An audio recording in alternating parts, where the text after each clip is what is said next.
Good morning. It's Tuesday, April 6th. This is the Council Committee on Finance. I understand that state law currently requires that the following announcement be made at the beginning of every remote public hearing as follows. Due to the current public health emergency, City Council committees are currently meeting remotely. We're using Microsoft Teams to make these remote hearings possible. Instructions for how the public may view and offer public testimony at public hearings of council committees are included in the public hearing notices that are published in the Daily News, Philadelphia Inquirer, and Legal Intelligentsia prior to the hearings, and can also be found on phlcouncil.com. I now note that the hour has come to begin this hearing. Mr. Iannuzzi, will you please call the roll to take attendance? Members that are in attendance, please indicate that you are present for today's hearing when your name is called. Also say a brief passage of prose when responding so your image will be displayed on screen when you speak.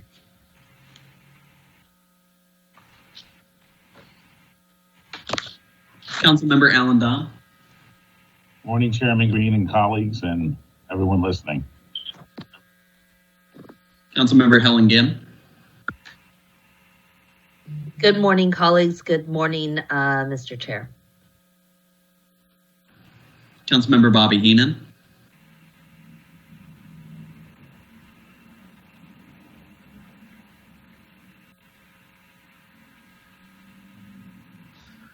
Good morning, Mr. Chairman, and good morning, colleagues. Councilmember David O. Good morning, Chairman. Good morning, colleagues. And Chair Derek Green. Good morning, and I would like to thank all my colleagues for being here this morning for today's Finance Committee hearing. Thank you for being present. A quorum of the committee is present, and this hearing is now called to order. This is the public meeting of the Committee on Finance regarding Bill number 210139. Mr. Iannuzzi, will you please read the title of the bill? Bill number 210139, amending Chapter 19500 of the Philadelphia Code entitled Taxes and Rents General by adding required conditions and information for reporting adjustments to taxable income under certain terms and conditions. Before we begin to hear testimony from the witnesses we have here for today, everyone who has been invited to the meeting to testify should be aware that this public meeting is being recorded. Because the hearing is public, participants and viewers have no reasonable expectation of privacy. By continuing to be in the meeting, you are consenting to being recorded. Additionally, prior to recognizing members for the question or comments they may have for witnesses, I will note for the record at this time that we will use the chat feature available in Microsoft Teams to allow members to signify that they wish to be recognized. In order to comply with the Sunshine Act, the chat feature must only be used for this purpose. Before we call the first panel on Bill number 210139, would any of my colleagues on the Finance Committee like to make an opening comment regarding this bill?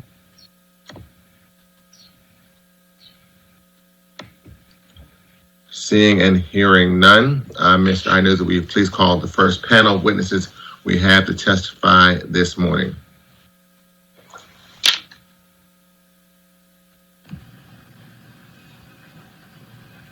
Frank Breslin, Revenue Commissioner.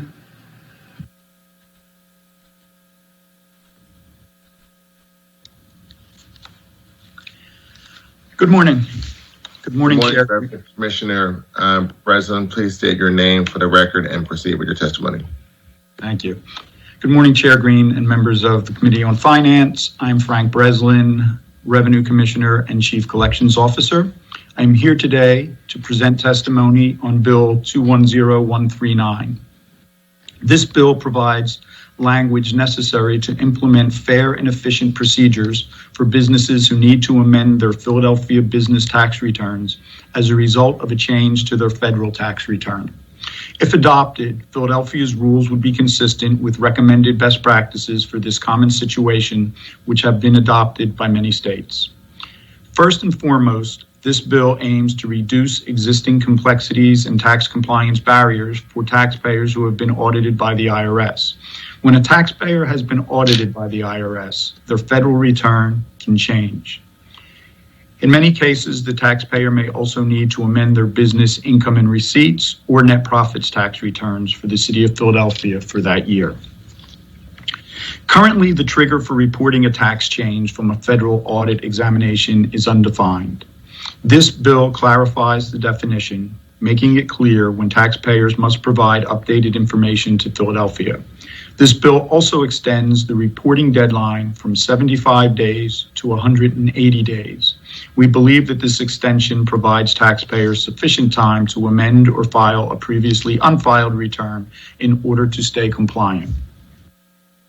Second, this bill will improve the Department of Revenue's ability to audit and assess previously unreported taxes. Current law makes it difficult for the department to audit and assess underreported taxes due to a 3-year statute of limitations. This bill grants the department a 1-year extension to the current statute of limitations for reporting changes commencing on the date the IRS reports the change to Philadelphia Department of Revenue. The department will have more time to assess taxpayers for adjustments arising directly from a change of federal tax return and ensure that everyone is paying their fair share. The administration supports Bill 210139 as originally drafted to make compliance easier to follow and enhance auditing efforts. It is our understanding that an amendment to the bill has been proposed. This amendment adds language affecting the treatment of refunds that can result from changes to a return. The administration has not yet had a full opportunity to analyze this amendment, but the sponsor will work with us to address any potential concerns before opportunity to testify, and I'm happy to answer any questions. Thank you, Mr. Breslin. There's no indication, and we did process the amended tax return, but we hardly have an indication that the amended return is a result of a change. But we do know that in 2020, we were able to identify 138 changes, resulted in about a little over $250,000 of additional. And then one of the things that was brought to your attention regarding a proposed amendment that I'm discussing, which applies to applicability of a refund for a taxpayer. Can you speak on that to some perspective? Yeah, well, right now, what the way refunds work, and this is pretty consistent, is that refunds have a statute of limitations that's based on the payment date. And right now, the statute of limitations for Philadelphia is 3 years. So a taxpayer has 3 years from the payment date or the payment due date, whichever is later, to file for a refund. So, and so that's a little different than, the filing of a tax return. I guess basically the thinking here is that when a taxpayer files a return, they have, and makes a payment, they have 3 years from the date of that payment to file for a refund if for some reason they determine that they overpaid, and to some degree that gives some kind of a degree of budgetary security to the department and the city in knowing that, after 3 years has passed from the time of that payment, that money is not going to be refunded out of our funds. I'd like to note for the record that we've also been joined by Council Member Cindy Bass.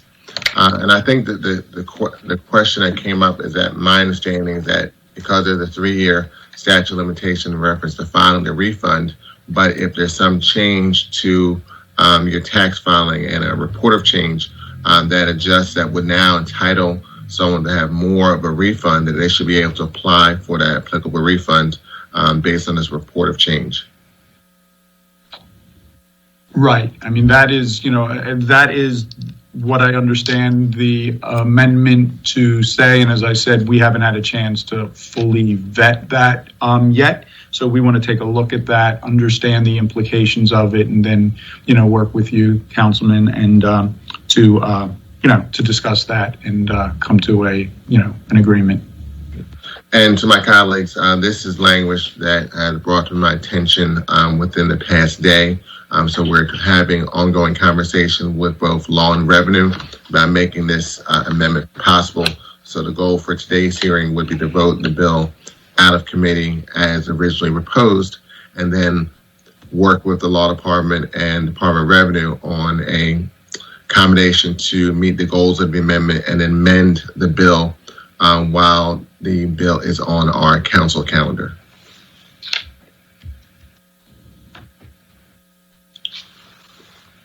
Are there any questions for Mr. Breslin from any members of council?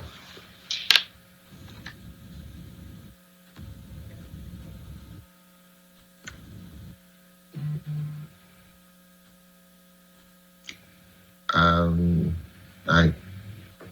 surprised that no one has any in-depth tax questions for Mr. Breslin. Any Section 1031 questions?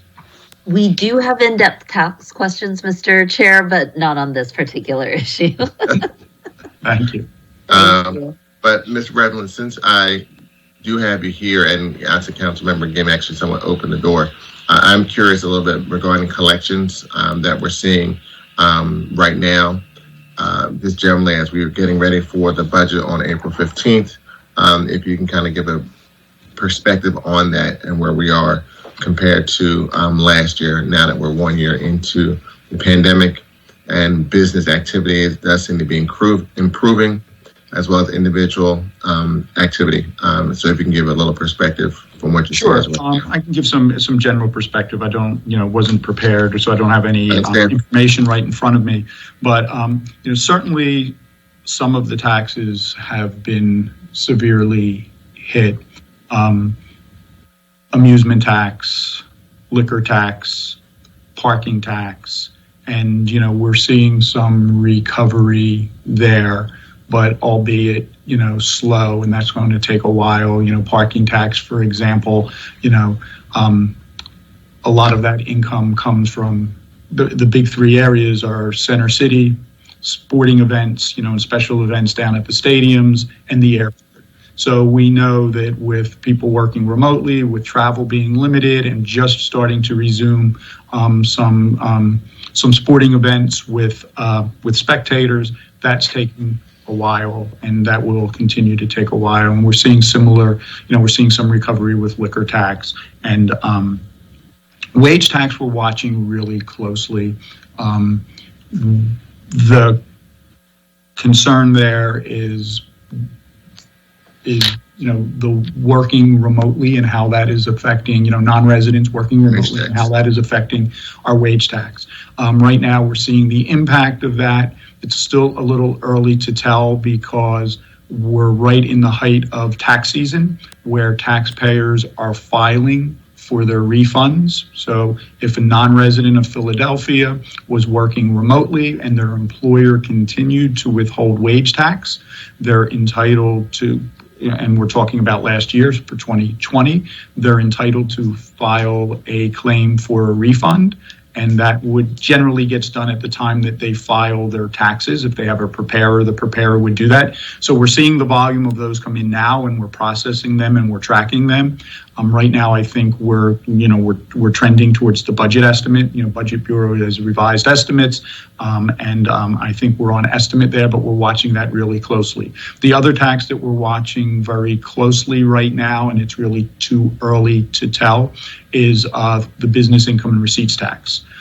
Again, we're right at our height of filing, so those returns are coming in now, and we're processing them, and we're watching payments. We're at a situation where now we watch payments almost daily and watch revenues. They seem to be holding, but it's way too early to tell. Bigger filers will be, those returns will be coming in over the next month or two, and we have an extended deadline till May 17th. Okay. So it will take even a little longer to tell this year. So that's kind of the summary of where we're at. We're watching closely.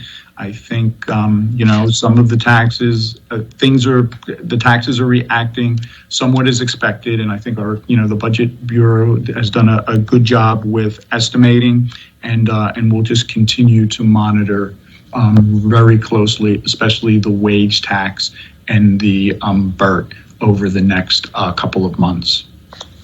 Thank you. And then you just made a statement. I just want to make sure I understand this for the record, that consistent with federal tax due date, which was pushed back to May 17th, we've also pushed back various city taxes to May 17th like we did last year. And those taxes would be which ones?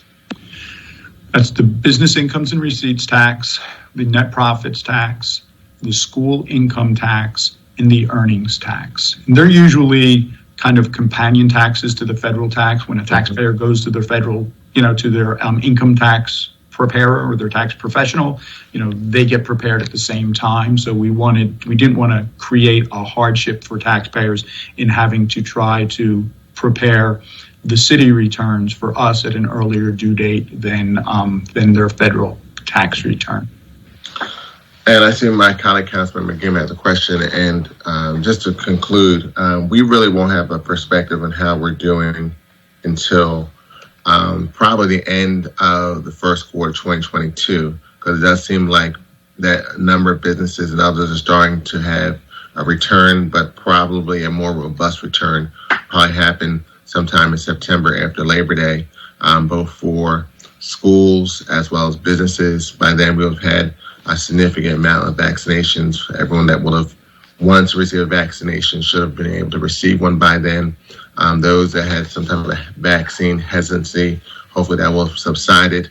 And then after getting through the last quarter of 2021, and then as we go into the end of the first quarter of 2022, we'll be able to get a better sense of what type of return and increase, especially on the areas that you talked about, the non-resident wage tax, the BERT, as well as parking and amusement taxes. Thank you, Commissioner Breslin. Councilmember Gimm. Yes, and I just want to keep this very brief because I don't want to open up the door into we could talk for a while, I'm sure, about, the situation for the city going forward. But a very quick question, because it has been brought up to me by a number of people who've been informed that they are receiving what I was told were sort of preemptive refunds for work if they lived outside the city from 2020. I think that's how it was presented to me. And one of the questions that was asked was whether the city is allowed to give people an option about if they want to either claim their refund or, if we're allowed to figure out any other ways to I want to say this, responsibly, but to be able to let people know that, this is entitled to them, of course, but is there an option for people is it conveyed to individuals that there's an option to either not claim the refund if they choose to support the city, or whether there's a place where they could redirect it if they so chose, or whether the city's even allowed to do that? That's interesting. So I think what you're asking is if people would rather allow the refund to remain with the city or use, is that allowable? And that it's up to the discretion of the taxpayer to file for the refund, so they can choose not to. And that happens. I mean, anecdotally, I know that there's taxpayers that whether the amount of money just isn't significant enough, or they just, for whatever reason, personal reason, choose not to apply for the refund, they can do that. And then certainly they can choose to take their refund and donate it back to the city. That's not something that happens through the revenue department, though.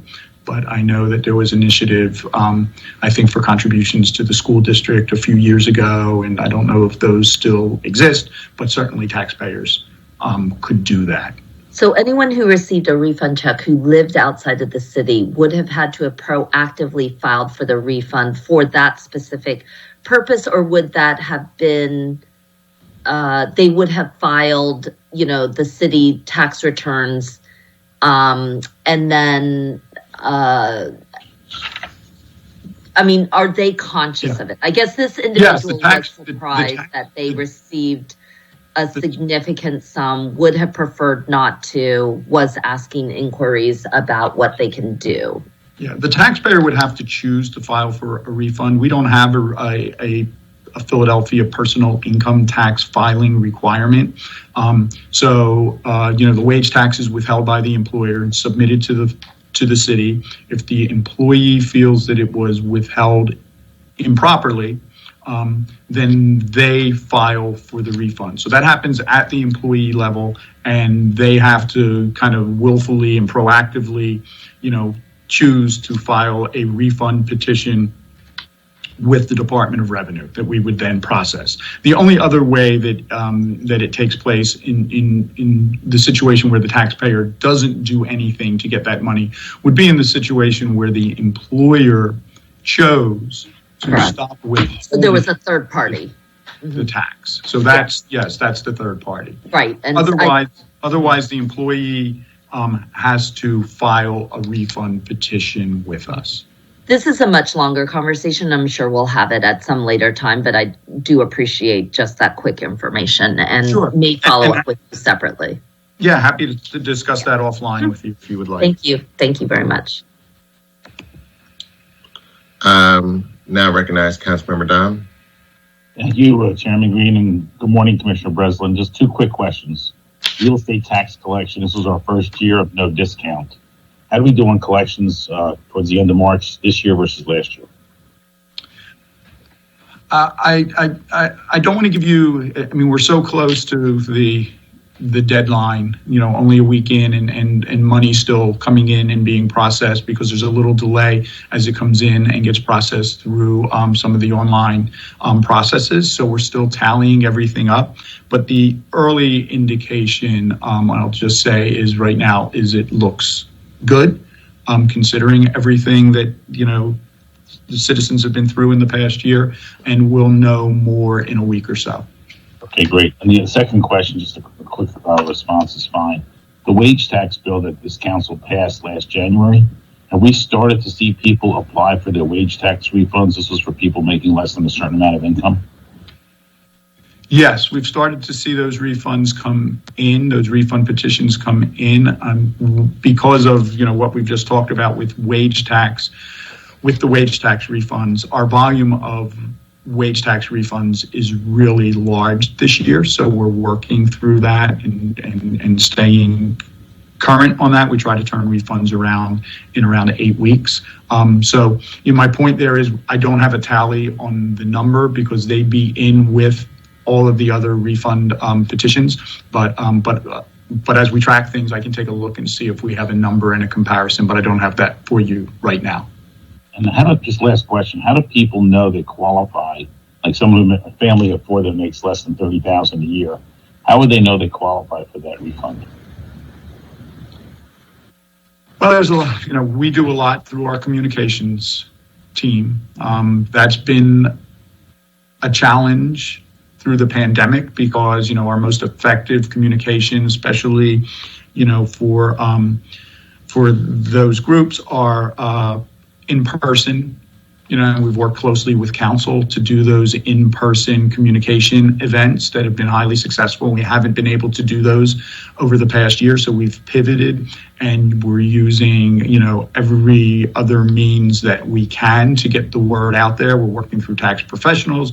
We're working through social media. We're working through texts and emails where we have that kind of information for taxpayers. So we're doing everything we can to try to get the word out there. But as you know, and other council people, as champions for the EITC program, even when there's significant money out there that taxpayers are entitled to, it's really a challenge to get that communication out. So we do our best. And the other thing that we've found is that, and it's kind of a known fact, is that the most effective communication comes through partnerships with trusted organizations, whether that be, city council, whether that be faith-based groups, other community groups. And that is our best way. Those partnerships are highly effective, and they've been a challenge to do those kind of events. So we're really doing our best, and hope as we get into that time frame that the chair talked about as we come out of this pandemic, that we can resume those in-person events again and get people enrolled. But this has been a challenging year, and it's probably a year where a lot of people need that money more than ever. So we really want to get it in the hands of taxpayers, but it is a challenge. Thank you. I know the EITC and the wage tax refund for lower income this year, more than any year, as you said, is crucial to get it to them. So thank you, and thank you, Department, for your great work. Thank you, Mr. Chair. Thank you. Thank you, Councilmember Dom. I'd like to recognize Councilmember Bass for a question. Thank you, Mr. Chairman. Good morning, Commissioner. Good morning. Just a couple of questions for you on the wage tax refund, just following up on my colleague's question.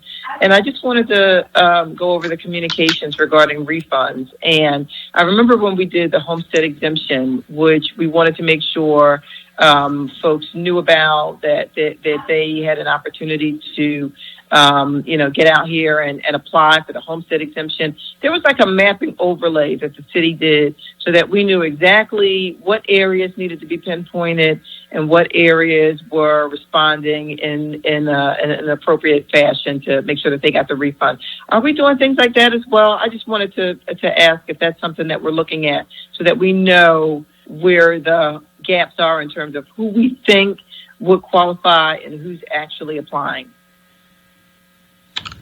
Yeah, it's probably a little bit more challenging with the wage tax refund than with the homestead, because the homestead obviously is property based, and so that makes it easier for us to identify. We can do the overlay of where we think properties are owner occupied, and then we can look at the level of participation for the homestead in those neighborhoods, and where we see a gap, try to get people on the streets and in those neighborhoods. And it's a fairly simple application process, so it's easier to get people enrolled. Here we're dealing with confidential data. It's fairly, although we tried to make this process as simple as possible, knowing the numbers of people that would qualify this year, it's certainly more complex. And as I said, we're trying to do our best to get out there and get the word out. But it's certainly there's certainly some challenges this year. I just and I agree with you. It probably is a little more challenging than the homestead exemption, because it's the homestead exemption is stationary, so to speak, and the wage tax refund can be transient. It could people move around. But I just think when I heard you mention that the communications included things like social media in light of COVID, I just it makes me wince just a little bit, because I know that our target population often isn't on social media and doesn't have access to the internet, and that's something that we continuously try to drive home to decision makers here in the city. But we lose a lot of people when we rely on the internet access, and social media to try to reach populations that are in need and would qualify for programs like this. So I just really want to make sure that we're keeping that in mind, and that we've really got to do something different and bold, and very very something very different than Yeah, I what think we've we're, been doing I, to try to reach those target populations. yeah, I think we're aligned there. And as, council knows, we, pre-pandemic, our communications team did over 300 live events in a year, many of the evenings and weekends and, right out in the community. And we know that's how we're most effective. And that's what we want to get back to doing as soon as that is safe. Has there been any conversation or thought about going in particular areas, going door to door? Is that something not really that you think that, revenue could do? Not two things there. One, I don't know that it would be safe yet for our staff to do that. Not the But second, but I'm just but we have done door to door, and we actually did a study of that, through an academic study of it. And what we found was door to door was very effective for Homestead. And it was the only program that it was effective for. When we got into any of the programs that we tried to do it where the information was confidential, and then it was a real challenge, and it proved ineffective going door to door, but it was very effective for the Homestead. So that kind of highlights the difference in how we have to address some of these programs. Okay, and let me just, and in closing, I just want to clarify. When I say door to door, I don't actually mean going door to door and trying to talk to somebody at their front door about their, personal financial business. I mean actually just leaving information, list dropping, if you will, about this is a program and getting and spreading the word. So that's what I mean by door to door. Understood. So, I was taking it more literally because we have actually done door to door. Yeah, no, I'm not going to discuss my personal financial business with somebody who just shows up at my front door. So I agree, but I just really wanted to emphasize that the social media thing. I think we just need to look a little bit deeper than that, especially in light of COVID. So thank you, Mr. Chairman. Thank you, Commissioner. You're welcome. Thank you, Councilmember Bass. Are there any other questions from members of the committee? Mr. Chairman? Yes. I just want to be, for the record, logged on that I'm here. Okay. Thank you. Thank you, Mr. Chairman. Any other? Yeah. And Councilmember Sanchez, I want to let folks know that I'm also here for the record. Thank you. Thank you as well. Any additional questions from members of the committee? I see Councilmember Dom is raising his actual hand, not his virtual hand. Thank you, Mr. Chair. I just have a quick comment for Commissioner Breslin. I don't know if we do this already, but when we send out the real estate tax bills, is it possible to put a notice? This is in the line of questioning of my colleagues. Is it possible to put a notice in there that says, in order to help you pay your real estate tax bill, you may qualify for EITC, wage tax, UPA, LOOP, etc. Put all the programs in there to help you pay the real estate tax bill. Is that a possibility? Sure. We have utilized stuffers in the past. We've utilized stuffers within real estate tax bills and within our water bills as well. And that's a good methodology for reaching taxpayers.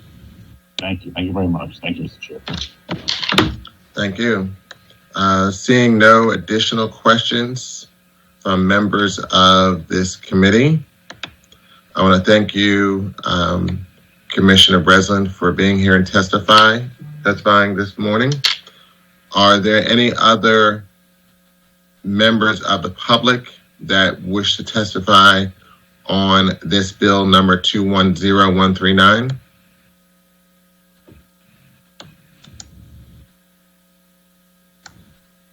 Thank you. There being no further questions from members of the committee and no other witnesses to testify, I will ask for those who have been here, which is Mr. Breslin, if you can leave the public meeting, public hearing, excuse me, so we can go into a public meeting. Yes, thank you. Thank you. And we'll pause briefly as Mr. Breslin leaves the public hearing so we can go into our public meeting.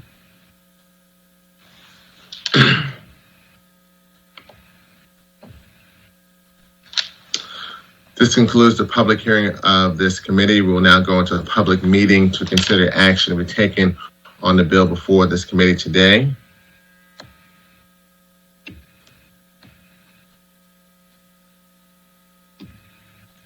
Mr. Inez, will you please call the roll to take attendance? And members who are here, please indicate that you are present and when your name is called, and just say a few words when responding so we can make sure that your image is displayed on screen when you speak. Councilmember Cindy Bass. Good morning. I am present. Thank you very much, Mr. Chairman. Thank you. Councilmember Alan Dom. I'm present. Councilmember Helen Gim. Present. Councilmember Bobby Heenan. I am present, Mr. Chairman. Councilmember Curtis Jones Jr. Good morning, Mr. Chair, members of the committee, and public. I'm present. Councilmember David O. I'm present. Councilmember Maria Quinones Sanchez. Buenos dias, buenos dias. I am present. And Chair Derek Green. I am present. Thank you, my colleagues, members of the Finance Committee. We will now go into our public meeting. Chair would now like to recognize Councilmember Bobby Heenan for a motion for bill number 210139. Thank you, Mr. Chair. And I thank you. I move that bill number 210139 be reported from this committee with a favorable recommendation, and further move that the rules of council be suspended to permit the first reading of this bill at our next session of council. Second. It's been seconded by Councilmember Curtis Jones. This bill has been moved and properly seconded. That bill number 210139 be approved. All those in favor of the motion will signify by saying aye. Aye. Aye. Those opposed? The ayes have it, and the motion carries and has been approved for our next reading of council.